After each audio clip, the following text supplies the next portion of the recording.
স্থানীয় মানুষদের জমি দিয়ে গেছে বেসরকারি কারখানার জলের পাইপলাইন। প্রতিশ্রুতি ছিল এর বিনিময়ে মিলবে বেসরকারি কারখানায় চাকরি, কিন্তু তা মেলেনি। এদিন এলাকার মানুষ চাকরি না পেয়ে ওই বেসরকারি কারখানার জলের পাইপলাইন উপড়ে ফেলতে উদ্যোগী হলে ঘটনাকে ঘিরে চরম উত্তেজনা ছড়িয়ে পড়ে। ঘটনাস্থলে পৌঁছায় পুলিশ। এলাকার মানুষের দাবি, চাকরি না পেলে তাদের জমি দিয়ে যাওয়া বেসরকারি কারখানার জলের পাইপলাইন দ্বারা উপড়ে ফেলবেন। রয়েছে এই ঘটনাকে ঘিরে ব্যাপক উত্তেজনা। ঘটনাটি জামুরিয়া থানার বারুল এলাকার।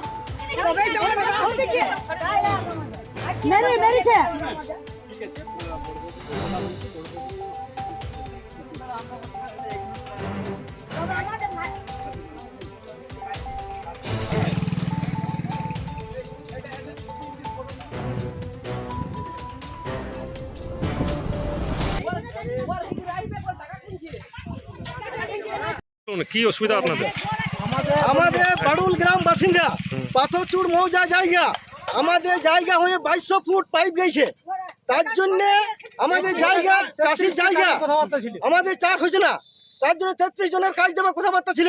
আজ 1 বছরের মধ্যে 19 জনকে দিয়েছে, আরো 14 জনকে বলেছিল আশ্বিন মাসে দেবো পুজোর মধ্যে 2023 সালে 2023 সাল।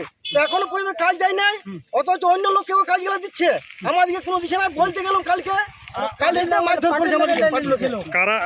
এখন কাদের কাজ দেওয়ার কথা ছিল? কোন কোম্পানি? আচ্ছা, দেয়নি। 19 জনকে দিয়েছে, আরো 14 জন বাকি। টাকা খেয়ে নিয়েছে টিএমসি পার্টির লোক। আজকে আপনারা কি করছেন? আমাদেরকে কাজ না দিয়ে এগ্রিমেন্ট করা আছে, কাজ না দিলে পাইপ ফেলাবো। এটা কি জায়গা আপনাদের ছিল? আমাদের জায়গা। কি নাম আপনার? বিমল মন্ডল। যা গ্রামের বারুল গ্রাম। অসুবিধা আমাদের জায়গার উপর পাইপ দিচ্ছে, কাজ দিচ্ছে না। আমাদের যে অসুবিধা, কারা কাজ দিচ্ছে না? কাজ দিচ্ছে না ওই পার্টির লোকে, শামসুল লোকে কাজ দিচ্ছে না। পার্টির লোকে বন্ধ করে দিচ্ছে কাজ দিতে। আর আমরা কাজ দিব বলছি, আচ্ছা, কাজ দিচ্ছে না। 19 জন 14 জন বাকি আছে। কি নাম আপনার? আমার নাম ছোটবেলা মন্ডল। ঠিক। জামুরিয়া থেকে সঞ্জয় দেবের রিপোর্ট, 99 নিউজ বাংলা।